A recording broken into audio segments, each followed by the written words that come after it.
కమ్యూనిస్టులు ఏం చేశారంటే ప్రజల కోసం ప్రజలే నిర్వర్తించిన మహత్తర కార్యక్రమం. అదో చారిత్రాత్మక ఘట్టం. ఆంధ్ర రైతాంగ ఉద్యమ చరిత్రలో అది భారత రైతాంగ చరిత్రలోనే అరుదైన ఘట్టం. 5,80,000 ఎకరాలకు నీటి ఎద్దడిని తొలగించి మరో 40,000 ఎకరాలను పల్లపు సాగులోకి తేగల కార్యక్రమం అది. అదే కృష్ణ కాలువల మరమ్మత్తు స్కీము.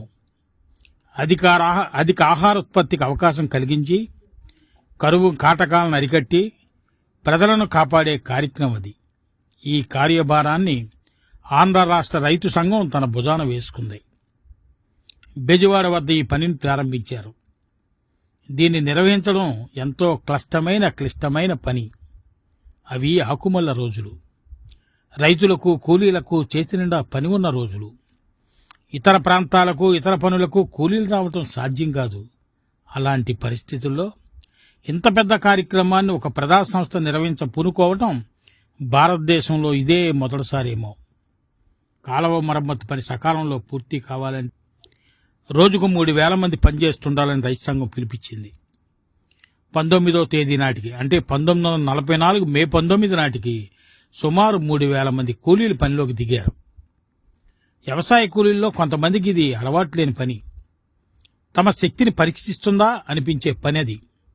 పని పూర్తయిన తర్వాత వీరు ఒళ్ళు పట్టుకుని కూర్చునేవారు మొదటి రోజుల్లో. ఆ పక్కన ఇతర ముఠాలు చెడుగుళ్లాడుతుండేవి. వీరికి వారికి గల తేడా ఇదే నిదర్శనం. పట్టుదలతో పనిచేసి తక్కిన పని వాళ్లకు ఆదర్శంగా నిలిచారు. అక్కడక్కడ కాలువల్లో ఎర్ర జెండాలు నాటబడుతున్నాయి.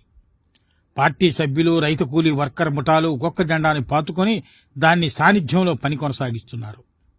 మట్టి పని వాళ్లకు, ఇతర కూలీ ముఠాలకు ఈ పని ఉగ్గుపాలతో నేర్చిన విద్యలాగుంది. ఈ ముఠాలకు ఇది కండల కరగదీసే పని. తమ పార్టీ, తమ సంఘాలు ఇచ్చిన పిలుపు మేరకు వచ్చిన వారు కష్టమని కూర్చుంటే తమ జెండా ప్రతిష్టకు భంగం. ఆ జెండా కింద సాగుతున్న నిర్మాణోద్యమాలకు దెబ్బ. అంతేకాదు, ఇంత కోలాహలంగా పని సాగుతున్న కాలవ యువతల గట్టు మీదనే ఉంది. అంతకుముందు రైతు మహాసభ ఎగరేసిన స్థలం వద్ద తాటి చెట్టు మీద అప్పటి ఎర్ర జెండా ఇంకా ఒకటి సగర్వంగా ఎగురుతూనే ఉంది. అందుకే ఆ మహాసభ సాంప్రదాయానికి కొరత రానియకుండా చేశారు ఈ రైతు కూలీలు. ఎర్ర జెండా చూసి అలసిపోతున్న వారి అవయవాల్లో నూతన శక్తి ఉబికింది. కాలువలో యనమల కుదురు లాకువైపు మట్టి పనివారులు, వ్యవసాయ కూలీ, పార్టీ సభ్యుల ముఠాలు అటు ఇటు చురుగ్గా పనిచేస్తున్నాయి.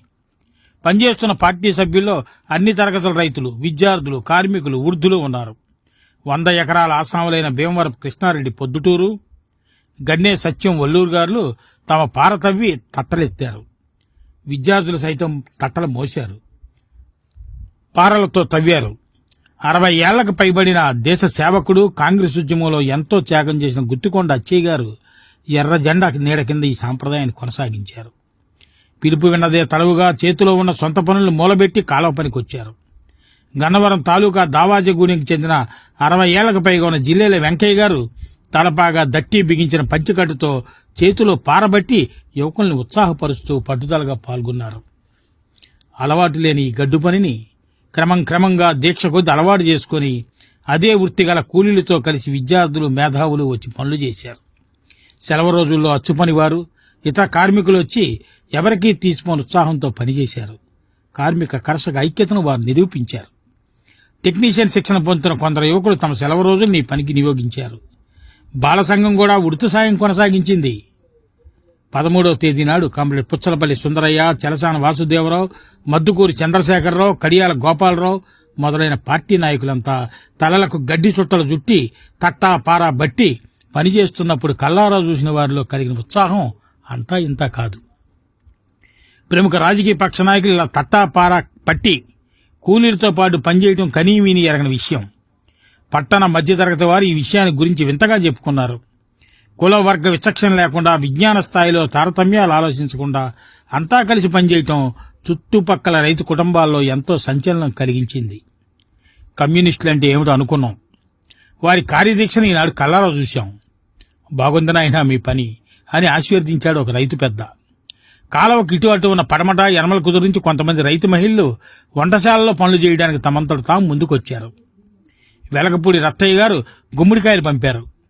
యనమల కుదురులోని కొందరు యువకులు ఎవరూ పిలవకుండానే వచ్చి పనిచేశారు. పని పూర్తి చేసుకుని స్థానానికని ఎటో బయలుదేరిన రైతు కూలి వర్కర్లను ఆపి, మా ఇళ్లలోని నూతులున్నాయి, స్నానం చేయండి బాబు అని ఆహ్వానించారు. యనమల కుదురు రైతులు నీళ్లు చేదుకోబోతే ఇంతసేపు చేతులు పుల్లు చేసుకుని పనిచేశారు, మీరెందుకు చేస్తాం అని తామే చేతి నీళ్లు పోశారు. ఇలా నడుము వంచి పనిచేస్తున్న వీరందరూ తమ బిడ్డలు. అలా చెమటోడ్చడం అంతా తమ పట్ల అభివృద్ధి కోసం, కరువు రాక్షసు నుండి దేశాన్ని కాపాడటం కోసం. అలాంటి తమ బిడ్డల పట్ల రైతు కుటుంబాలు సానుభూతి చూపడం సహజమే. ఈ కార్యదీక్ష ముందు ఈ సానుభూతి చలువలో రాజకీయ కక్షలు, ఇతర విభేదాలు అంతరించిపోయాయి. నిర్మాణ కార్యక్రమం పట్ల ఉత్సాహము, ప్రజాసేవ తత్పరతలు వికసించాయి. నా జన్మలో ఇలాంటి చూడలేదు అన్నాడు ఒక ఓవర్సీస్ ఆ పనులు చూసి. ప్రజలతో సంబంధం లేకుండా, వారి సానుభూతితో పని లేకుండా ఉండే ప్రభుత్వ అధికార వర్గానికి ఇది కొత్త కావడంలో ఆశ్చర్యమే ఉంది. తమ వల్ల కాదనుకున్న పని తమ కళ్ళ ఎదుటే పూర్తి అవుతుంటే ఆశ్చర్యచకితులయ్యారు అధికార వర్గం వారు. ప్రజా సంఘాల శక్తిని కార్యరూపంలో చూశారు. అధికార వర్గానికి ప్రజా సంస్థలకు తారతమ్యం పనివాళ్లతో పనిచేయించడంలోనే కాదు, పని సాగుతున్నంతకాలం పనివారి నిత్య జీవనాన్ని గురించి శ్రద్ధ తీసుకోవడంలో కూడా ప్రజా సంఘాలు అధికార వర్గాలకు పాఠాలు నేర్పాయి. పనివారికి కంట్రోల్ ధరలకు బియ్యం మొదలైన ఆహార పదార్థాల సరఫరాకు ఏర్పాట్లు చేశాయి. దెబ్బలు తగిలిన వారికి చికిత్సా సౌకర్యాలను ఏర్పాటు చేశాయి. అన్నిటికీ మించింది ఏమిటంటే, పగలంతా పనిచేసి అలసిపోయిన వారికి సాయంత్రం కొంతసేపు వినోద కార్యక్రమాలను కమ్యూనిస్టు పార్టీ, రైతు సంఘం, వైజ్ఞానిక దళాలు చేపట్టాయి. ప్రతిరోజు అక్కడక్కడ బుర్రకథలు చెప్పాయి. దీంతో ఉత్తేజితులైన ముఠాలు మర్నాడు ఇంకా ఉత్సాహంతో, పట్టుదలతో పనిలో ప్రవేశించాయి. కృష్ణా జిల్లా తెలుగురావుపాలెం ముఠా మనిషికి 6 గజాల చొప్పున తవ్వి తక్కిన ముఠాతో బొలిసిక్ పోటీకి దిగింది. ఈ ముఠాలో 2 పార్టీ సభ్యులు, మిగతా వారందరూ వ్యవసాయ కూలీలే. గుంటూరు జిల్లా పార్టీ దళం అగ్రతాంబూలం పొందాలనే పట్టుదలతో పని కొనసాగించింది. ఇతర దళాలు రోజు రోజుకి ఎక్కువ పనిచేయాలనే దీక్షతో ఉరకలు వేశాయి. ఉదయ భారతీయ గురుకులం బెజవాడలోని ఒక జాతీయ పాఠశాల. దీని నిర్వాహకులు పాటిబండ్ల మాధవ శర్మ. కవి, పండితుడు, సహృదయుడు, అభ్యుదయకరమైన ఏ విషయానికైనా చేయూతనిచ్చే ఆయన బందర కాలువ పనిని, దాన్ని కొనసాగిస్తున్న దీక్షను చూసి ఉత్తేజితులయ్యారు. తన వంతు సాయం వెంటనే చెయ్యాలనుకుని ఓ రోజు వేకువజామున తన శిష్య బృందానంతటినీ, తోటి అధ్యాపకుల్ని వెంటబెట్టుకుని కాలువ వద్దకు వచ్చి అందరికీ శక్తికి తగిన పని నిర్ణయించారు. తాను పారబట్టారు. మోయగల బాలకులంతా తట్టలు మోశారు. గట్టుపైన ఖాళీ అయిపడుతున్న తట్టల్ని పాలబుగ్గల పసిపాపల కేరింతలు కొడుతూ కిందకు అందించారు. మరి కొందరు బాలికలు మంచినీళ్ళు అందించారు. చుట్టుపక్కల వారు ముగ్ధులైపోయారు. ఒక వైజ్ఞానిక దళం సంతోషం పట్టలేకొచ్చి అరగంట సేపు ఎంతో ముచ్చటగా పాటలు పాడి వారిని ఆహ్లాదపరిచింది. ఇదే విధంగా పటమటి నుంచి ఒక ఉపాధ్యాయుడు 20 మంది బాలలతో వచ్చి సాయం చేశారు. గుంటూరు జిల్లా నుంచి 3 ఉపాధ్యాయులు స్వయంగా పారబట్టి పనిచేశారు. బెజవాడ రైల్వే కార్మికులు కొందరు, గుంటూరు నుంచి లాగుడు బళ్ల పనివారు కొందరు వచ్చారు. తమ ఇంటి అవసరాలకు బియ్యం మోస్తున్నారా అన్నంత ఉత్సాహంగా పనిచేశారు. షాప్ ఎంప్లాయీస్ యూనియన్ సభ్యులు, తోళ్ల పనివారు మొదలైన అనేక కార్మిక సంఘాల వారు ప్రతివారం సెలవు రోజులు వెళ్లి పనిచేశారు.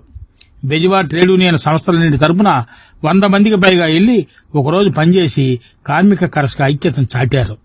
అంతేకాదు, గ్రామ పట్టణ ప్రజల సామరస్యానికి అదొక అమోఘమైన నిదర్శనంగా నిలిచింది. కాలువ మరమ్మత్తు పనుల్లో మహానాయకులు మట్టి తట్టలు మోసి ఆదర్శంగా నిలిచారు. మద్దుకూరి చంద్రశేఖరరావు గారు తట్టలోకి మట్టి తోడితే, యువజన సంఘం నాయకుడు కడియాల గోపాలరావు పుచ్చలపల్లి సుందరయ్య గారి నెత్తిమీద తట్టనెత్తడం, ఎత్తిన తట్టను సుందరయ్య గారు మరొకరికి అందించడం, అలాగే రైతు నాయకుడు చెరసాని వాసుదేవరావు మట్టి తవ్వి ముక్కామల నాగభూషణం గారికి తట్టందించడం, మరో పక్క 4 పక్కల నుంచి కూలీల కేరింతలతో తట్టలు మోయటం రైతు పెద్ద కాట్రగడ్డ రఘురామయ్య గారు పర్యవేక్షించడం జరిగాయి. కృష్ణా జిల్లా మహిళా సంఘ నిర్వాహక వర్గ కార్యసభ్యురాలు, రాష్ట్ర ఆర్గనైజర్ మానికొండ సూర్యావతి, డాక్టర్ బండారు అచ్చిమాంబ, మానికొండ బుల్లెమ్మ మొదలైనంత వారంతా వచ్చి తవ్వి తట్టలు మోశారు. పురుష దళాలకు ఏమాత్రం తీసిపోరనిపించారు. చిత్తశుద్ధి గల ప్రజాసేవలో స్త్రీ పురుష భేదం లేకుండా, ధనిక భేద కార్మిక కర్షక మేధావి శ్రమజీవి అనే విచక్షణ లేకుండా అందరూ కలిసి వస్తారనే సత్యం కృష్ణా కాలువ మరమ్మతుల్లో రుజువైంది. ఇది 1944 మే 24 జరిగింది. జూన్ 7 ప్రజాశక్తి సంచిక నుండి.